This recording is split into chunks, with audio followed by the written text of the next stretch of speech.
And it's a fascinating read. I don't really read fictional books, but I knew that this was going to be huge, and I had to get up to speed on it. So I did read the book, and what we can do is go through some of the blatant lies and disinformation that Brown mixes in, because what's interesting about that book is that he mixes in facts and fiction, and in the beginning of the book, just like in the Da Vinci Code, he says that the Illuminati's real, that this book is based on facts, just the story is a fictional story about this man that is a Harvard teacher and a expert in the Illuminati and symbology, so religious symbols.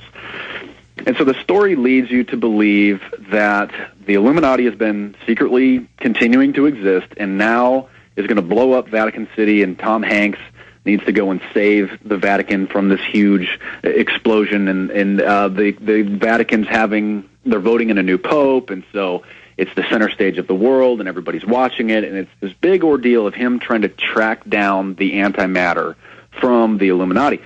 But what's interesting is that Dan Brown, in the book, mixes in actual historical Illuminati references and quotes, and mentions that they were had infiltrated the Masons and became a society within the Masons. Mentions the popular internet websites for searching for the Illuminati in the book. One of his characters claims that he did a search on Google for the Illuminati, and thousands of results came, and he noticed that people still believe that the Illuminati exists. He mixes in actual quotes from, I think, Winston Churchill, and talks about the all-seeing eye on the dollar bill, and does blend in some interesting real information with the story.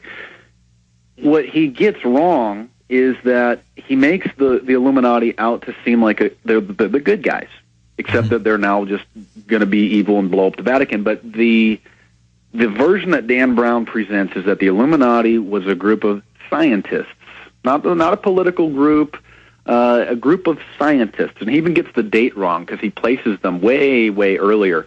The original Illuminati founded in the 1700s, but Angels and Demons revolves around the famous artist, sculptor Bernini, Galileo. Galileo was the man that popularized heliocentrism, which is the idea that the Earth revolves around the sun and not vice versa, as the Church taught, the Catholic Church taught. So Dan Brown says that Copernicus, that Giovanni, Bernini, that Galileo, they were all in the Illuminati, and it was just a group of scientists, and then the Catholic Church was pursuing them and torturing them and killing scientists, including Copernicus. That's what Dan Brown says, which did not happen. Dan Brown utterly created that fiction. Copernicus died when he was 70 years old in the 1500s, which is quite an old age. So he gives this false representation that the poor scientists were persecuted by the Catholic Church, which were persecuting people and were very corrupt and very evil and non-Christian, and continue to give Christians a bad name for the Inquisition and the activities that they were involved in.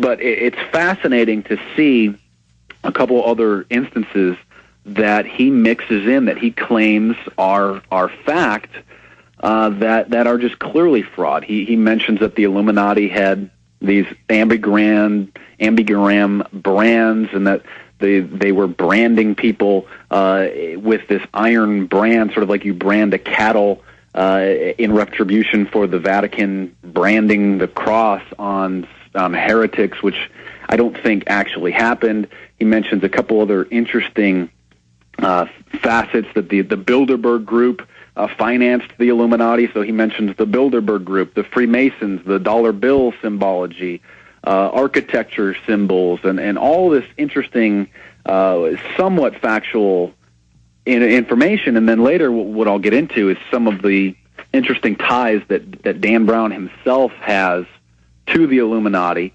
Very, very fascinating connections that he himself has, and even continues to have, along with his publisher.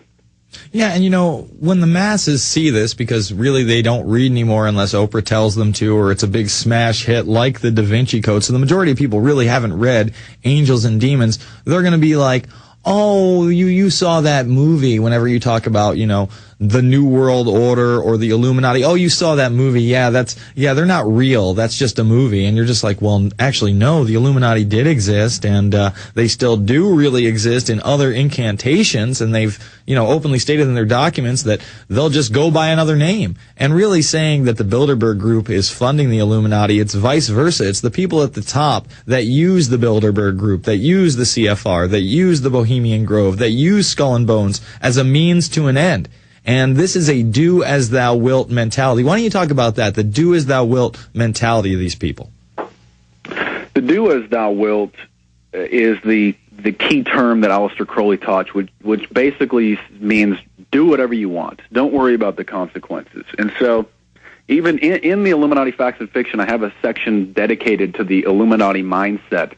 And I take a good look at their mindset and even consider, play devil's advocate, the possibility that they have the truth about existence and what are the implications for that. But the do what thou wilt mentality is a social Darwinistic view that basically means just do whatever you want to do. It doesn't matter. Take advantage of other people, which is obviously the philosophy of these individuals. They don't worry about any sort of divine repercussions. They don't care about anybody else's feelings, sanity, health, and they are leeches that are ruthless and care only about themselves. And we'll be back after this. It's the Alex Jones Show.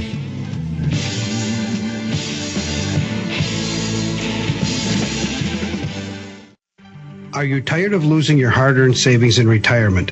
Does the continued loss of purchasing power through the hidden tax of inflation brought on by trillions of dollars in government bailouts bother you? Then please let me, Dwayne Daly with Midas Resources, help you to protect what you have left. Call me at 800-686-2237 extension 115, and I will explain to you how to retain your wealth and purchasing power now and in the future with gold and silver. Gold and silver have been a form of currency for 6,000 years compared to our present fiat currency, which has only been in existence for 38 years and failing fast. Call me, Dwayne Daly, at 800-686-2237 extension 115 to start your protection of wealth today. I will custom fit the protection package to your personal needs. No amount is too small, so start today. Call Dwayne Daly with Midas Resources at 800-686-2237 extension 115 for your gold and silver protection portfolio. We are back. It's the Alex Jones Show. I'm Jason Burmis sitting in. We're joined by Mark Dice, author of The Resistance Manifesto and now The Illuminati Facts and Fiction. They're both available over at Infowars.com, as well as the republished Proofs of a Conspiracy by John Robison. You want to hear about the Illuminati from their mouths, that's the book for you. And thank God for Mark Dice putting all this information out. You may not agree with everything the man has to say, but I encourage you to at least go and check out his information, because I think a lot of it is spot on. And Mark, you were just about to discuss, Dan Brown, his connections to the quote-unquote Illuminati. Dan Brown is a graduate of Phillips Exeter Academy, which is a private boarding school on the East Coast for the children of the elite. Now, a boarding school is a place where rich families send their children to go and live and go to school. So this is a boarding school basically for high school students, so from 9th to 12th grade. He is a graduate of this school, along with some other very interesting people who I will name in just a second. But not only is this just a school for the elite, but back in 1930, a man named Edward Harkness, which was John D. Rockefeller's right-hand man. John D. Rockefeller, longtime Illuminati family, founder of Standard Oil, the patriarch of the Rockefeller family. Now this man, Edward Harkness, back in 1930, donated almost $6 million to the Phillips Exeter Academy under the condition that they changed their method of teaching to what he called the Aristotelian method of antiquity. Now, Aristotle was a student of Plato.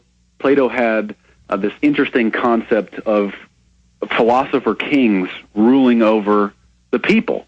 Now, the philosopher kings were the super enlightened that knew better, and under his opinion should then decide what's best for the people and should rule over. So you have this individual that donated this money under the condition that it changed the method to this Aristotelian method. And so what they do at this Philip Exeter Academy is they basically get a real education. Well, most of us are stuck in the poor public school. So over there at this Illuminati school, whose symbol is actually a sun, rising sun, with a beehive, more Masonic symbology there. That's where they really send their children to get a good education and learn about how the world works. By the way, adjusted for inflation, that $5.8 million donation today, $74 million donated to them. Some other interesting graduates who we're all going to be familiar with from this academy: David Rockefeller Jr., Jay Rockefeller, senator of West Virginia, who basically said that the internet needs to be shut down and wishes that we never created it. Peter Orszag, director of the U.S. Offices of Management and Budget in Barack Obama's cabinet.